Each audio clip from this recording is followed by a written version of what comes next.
Hello, I'm Cole Sullivan, a reporter at WFAA. This is the story, not yet fully over, of how Robert Morris went from the leader of a North Texas megachurch to a man with a mugshot. His fall from grace was not singular. It dragged down his powerful church and other pastors across North Texas. It changed laws. And all of this started because of one woman, Cindy Clemmishire. You'll hear from her in a moment. But to understand this story, you first must understand the stature of Robert Morris. His Gateway Church in Southlake boasted more than 100,000 active attendees. He had a TV program that aired in 190 countries, and on YouTube, he had more than 7 million views. President Donald Trump listed him as a spiritual advisor, and he even attended an event at the White House Rose Garden as the president announced a Supreme Court nominee. In short, Morris had prestige and power. Then, in June of 2024, a woman from Oklahoma named Cindy Clemmishire spoke up. It was not the first time she told her story about Robert Morris, but this time it made headlines around the world. Here's the very first report from our Matt Houston. Cindy Clemmishire read from Genesis Sunday. As for you, you meant evil against me, but God meant it for good, to bring it about that many people should be kept alive as they are today. That's the 54-year-old's prayer, that her story would bring about some good. She accuses Gateway Church pastor Robert Morris of molesting her from 1982 to 1987. The first time, she says, she was 12. Morris, a family friend, was in his early 20s, already married, already preaching. The story is gut-wrenching when I read it on paper, and I've been sharing for years. So it just happens to be God's time, I think, for it to come to light. In a statement, Morris admits to inappropriate sexual behavior with a young lady, though he did not reference her age. It was kissing and petting, he said, and not intercourse, but it was wrong. In 1987, Clemmishire says she told a family friend who told her to tell her parents. He didn't come forward and confess. He was turned in. And when someone's turned in, what are they sorry for? Are they sorry because they got caught? Or are they truly repentant of what they did? That's why she takes issue with Gateway Church elders who say Morris followed proper biblical steps and a lengthy restoration process. She says her family forgave Morris, but never gave him their blessing to preach again. Morris claims they did. I think that leaders can get caught up in feeling like it's our responsibility to protect God, and it's not. Their responsibility is to protect the people. Gateway Church elders say since the resolution of this 35-year-old matter, there have been no other moral failures.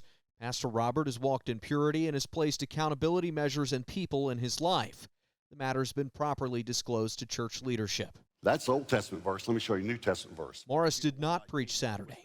He'd already announced plans to turn over church leadership to his son next spring, though he said he would continue preaching some. In Tarrant County, I'm Matt Houston.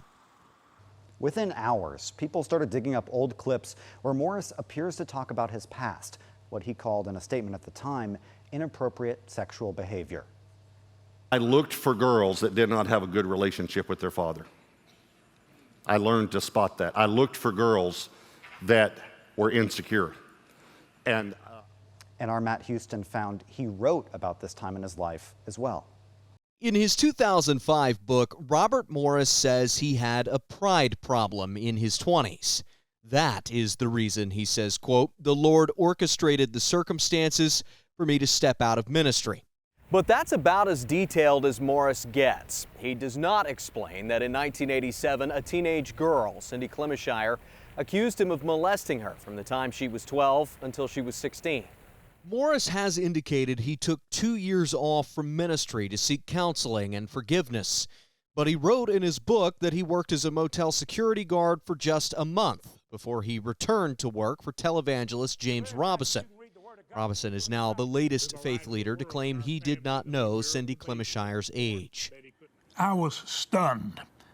I was aware that Robert had had moral failure in his past, but I had no idea it was a crime involving a child.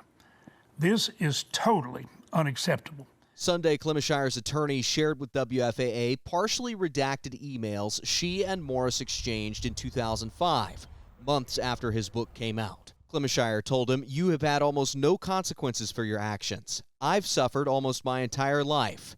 Morris replied, in part, "You see the blessings God has poured out on my life and conclude that it's because I've hidden my past. God does not work that way." Later, he said, "I confessed my sins to you and your family 18 years ago, and I continue to share it with those who need to know." Unfortunately, he can't go to jail, but his board members should be sued. He should be sued. They are frauds. Representative Steve Toth tells Inside Texas Politics he'll file a bill to extend the statute of limitations for child sex crimes, boost penalties for abusers, and make it easier to sue nonprofit board members who fail to report child abuse. That would include church elders, he says. In Tarrant County, I'm Matt Houston. The fervor only continued to grow, and within a week of Clemmishire's accusations, one of the most powerful pastors in America stepped down. Adriana de Alba reports from Gateway as Morris resigned. Following accusations of sexual abuse, today Gateway Church announced its founder and senior pastor has resigned. Area politicians and his accuser are speaking out today as the church announces it has retained a law firm to investigate. Tonight, new fallout from one of the largest churches in the country. It's by grace, not works, that we're saved. Pastor Robert Morris of Gateway, a megachurch in Southlake, has resigned amid allegations he sexually abused a child in the 80s. It just happens to be God's time, I think, for it to come to light. His accuser, Cindy Clemmishire, alleges Morris molested her when she was only 12 and that it went on for years. People should not be able to do this to children or to adults and get away with it. Morris, a family friend, was in his early 20s, a traveling preacher, and already married. She says her family reported the alleged abuse to his former church decades ago before he briefly stepped away for counseling. Sunday, Morris admitted he was involved in inappropriate sexual behavior with a young lady. Following his resignation Tuesday, Clemmishire said in a statement she's disappointed in the church and he should have been terminated. I was very sexually immoral as a teenager. Throughout his ministry, he has mentioned an extramarital relationship, but left out the person's age. Republican State Representative Nate Schatzline condemning the alleged actions, while Republican State Representative Giovanni Capriglione, who represents Southlake, said Clemmishire is owed justice and Morris needs to be held accountable. The church board has retained law firm Haynes & Boone to independently investigate the case, saying, quote, "We regret we did not have the information that we now have." But Cindy argues the church knew when she filed a lawsuit in 2005. And I've been sharing for years. And decades later, people are finally listening. In DFW, I'm Adriana de Alba. That ended Morris's time in the public eye. He has not responded to our requests for comment, but it did not end the fallout from Clemmishire's accusations.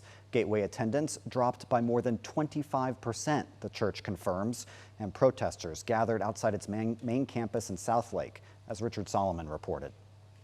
While their numbers are small, their voices Let's protect our kids! are loud. It's anger, all the range of emotions. You're supporting pedos! And their message is clear. Being a pedophile molester, that's not okay. Emily High was a member of Gateway Church for the last 17 years, but not anymore. Instead of going inside, she's here with others, speaking out, all for a woman they don't know, but feel every bit of her pain. I have an empty feeling because this was like my home. It was a safe place. This week, Gateway Church founder and senior pastor Robert Morris was accused of sexual abuse. The victim is Cindy Clemmishire, and she told WFAA she was abused in the 1980s for 4 years, and the abuse started when she was just 12 years old. She's still, in my eyes, a 12-year-old girl. Morris admitted he was, quote, involved in inappropriate sexual behavior with the young lady, but did not reference the girl's age. He gave the elders his resignation, and they accepted. But inside the church on Saturday, I'm here to speak to you on behalf of the Gateway elders. Elder Trey Wilbanks addressed the situation to members during a service. Abuse in any form cannot be tolerated. And we as elders have the responsibility to do whatever it takes to learn the truth. Actions speak louder than a person's words. Valentina Hansen was inside when that message was delivered, and she came out afterwards to grab a sign. It should not speak of the entire church because the church is the people. And Gateway's philosophy is we are about the people. But to them, the actions that took place nearly 40 years ago, no words can cover up. Most of us are here because we back Cindy. But there is always help, sometimes just a phone call away. In Southlake, I'm Richard Solomon. Gateway apologized to Clemmishire from the pulpit and told us, quote, "The sexual abuse of Cindy as a child by Robert Morris is unfathomable." And as the outrage grew, we started hearing from people who worked with Morris, including one pastor I spoke with who said he believed elders at Gateway knew more about what happened than they let on, and says Morris betrayed him. If you don't have first a promise, you can't have faith. For nearly 3 years, Stephen LeBlanc preached from the same pulpit as Robert Morris. Now, he says the founder of Gateway Church betrayed him. I was very surprised. I was stunned. Morris did not shy away from what he called his past, quote, immorality, preaching about his sin and redemption. And so it looked like this is God restoring someone. But LeBlanc says he hid the truth. A woman named Cindy Clemmishire says before he founded the megachurch, the pastor sexually assaulted her for years, starting when she was 12. Do you believe there was a cover-up? Early on. He says people at Gateway must have known, even if he didn't while he worked there. That just seems highly unlikely that no one else knew that. I can't say that for a fact. LeBlanc left a decade ago, he says on good terms, after disagreements on doctrine. Morris resigned last month. A Gateway spokesperson says, quote, "The sexual abuse of Cindy as a child by Robert Morris is unfathomable. The elders are committed to finding the truth and holding people accountable." And the spokesperson says the current elders did not have all the facts. Gateway apologized late last month to Clemmishire and her family. Do you think the church has taken responsibility for it? No. LeBlanc says the church should release recordings of elders' meetings. Integrity is not hard to prove if you have integrity. Just let people see it. Demonstrate it. Tell the truth. Be transparent. Now the senior pastor of his own church, LeBlanc wants victims everywhere to come forward and preachers to call police when they do. Church leaders, this is not an in-house issue. And he has a message to the faithful. I would avoid the hero pastor. I would avoid it like the plague. Church, he says, should be about the word, not the person delivering it. Several members of the Gateway Board of Elders went on leave. Many would end up resigning, and the fallout was not just contained to Gateway. So many other pastors and church leaders in North Texas began to leave under accusations of moral failings. WFAA started keeping an online list updated to track them all. And Matt Houston looked at one particularly tumultuous week. This has been a hard week for us as a Stonebriar family. Lately, too many sermons have opened. What has happened is extremely disturbing. With tearful apologies. I'm grateful the Lord is near to the brokenhearted, aren't you? And stunning announcements. At least 5 DFW pastors have suddenly resigned, been fired, or arrested since June. The messages I've been getting. Amy Smith has written about each one. I think we're just publicly seeing the tip of the iceberg. And what that tells you is that it's systemic. Thousands of people have read her church-focused blog, Watchkeep, for more than a decade. Last month, she used that platform to amplify allegations against ex-Gateway pastor Robert Morris. Since, that really did open the floodgates. Victims she calls emboldened have filled her inbox with their own heartbreaking stories. Church members still processing the news have messaged too. Tens of thousands of North Texans attend the churches now looking for new pastors. The impact extends to other Christians too, including Amy. I've had to really dig deep and not put my faith in the name on a building. It's a test, she says, that's likely to continue, but one she hopes will work for good. In Tarrant County, I'm Matt Houston. The once powerful Gateway has now announced it's cutting Saturday services at all but its main campus. And we reported donations fell 30 to 40% in the aftermath of the scandal. And in the wake of all of this, the church announced layoffs. One of the biggest churches in North Texas isn't as big as it used to be. After half a year of scandal, the Gateway Church in Southlake is losing members and money and now cutting staff. My heart goes out to everyone who's processing this right now. But know that we want what God wants. Gateway's founding pastor, Robert Morris, resigned this summer. An Oklahoma woman named Cindy Clemmishire accused him of sexually assaulting her for years in the 80s, starting when she was 12. He confessed to, quote, inappropriate sexual behavior, and since then, more than half a dozen church leaders have resigned or been fired. The church says some of them knew about it. This was a massive governance failure. Gateway now confirms reports attendance at the church, which once boasted 100,000 Sunday worshipers, is down as much as 25%. We really are trying to look at leadership differently and express leadership differently. In an internal staff video obtained by a church activist and confirmed by Gateway, one of the remaining elders says the church will do layoffs. We love you and we thank you for your service. A spokesperson declined to comment further. Then the bombshell in March. A grand jury in Oklahoma indicted Morris on 5 counts of lewd or indecent acts with a child.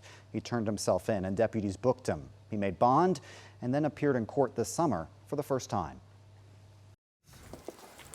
For the first time in nearly a year, we're seeing a man familiar to thousands of North Texans.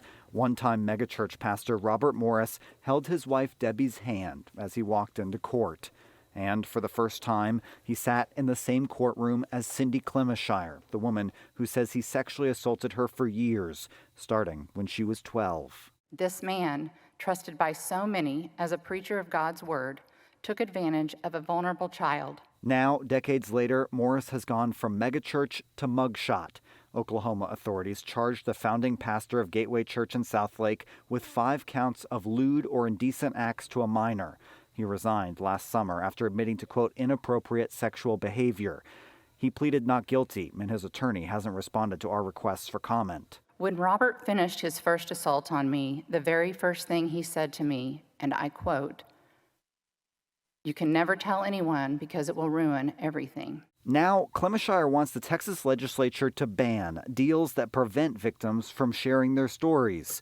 A bill passed in the House, but now there's drama with the Senate, which Plano Republican Jeff Leach says is trying to water it down. Which to me, as the author of the bill, is simply unacceptable. So he's threatening to hold Senate bills hostage. Senators say they're open to changes. And I think this is worth our consideration as well. Back in the Osage County, Oklahoma courthouse, Morris did not say anything after Friday's short hearing. He's due back in court this fall. In a statement after his indictment, Gateway said, quote, "We're aware of the actions being taken by the legal authorities in Oklahoma and are grateful for the work of the justice system in holding abusers accountable for their actions. We continue to pray for Cindy Clemmishire and her family, for the members and staff of Gateway Church, and for all of those impacted by this terrible situation."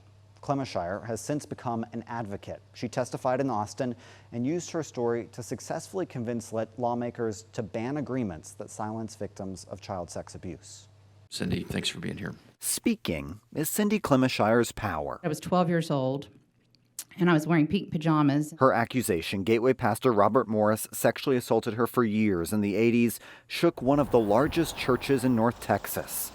But one piece of paper could have kept her quiet. Had I signed a non-disclosure agreement back in 2007 and accepted the $25,000, I would not be able to be speaking out now. She says attorneys for Morris offered money to help pay for therapy, but only if she signed a non-disclosure agreement, an NDA. I don't believe it would be right to tell someone that they can't talk about things that have happened in their own life. She refused, and when she publicly told her story this summer, Morris confessed to, quote, inappropriate sexual behavior and resigned. Your survivor should be allowed to speak about their life. Now, Clemmishire is taking that message to lawmakers. I think the biggest reason that I am able to be here today is because I refused to sign the NDA. At the state capitol, she's now testifying as part of a push to ban NDAs, especially in child sex abuse cases. It is just protecting the predator whenever an NDA is forced on a victim. North Texas lawmakers say they'll push the issue next session.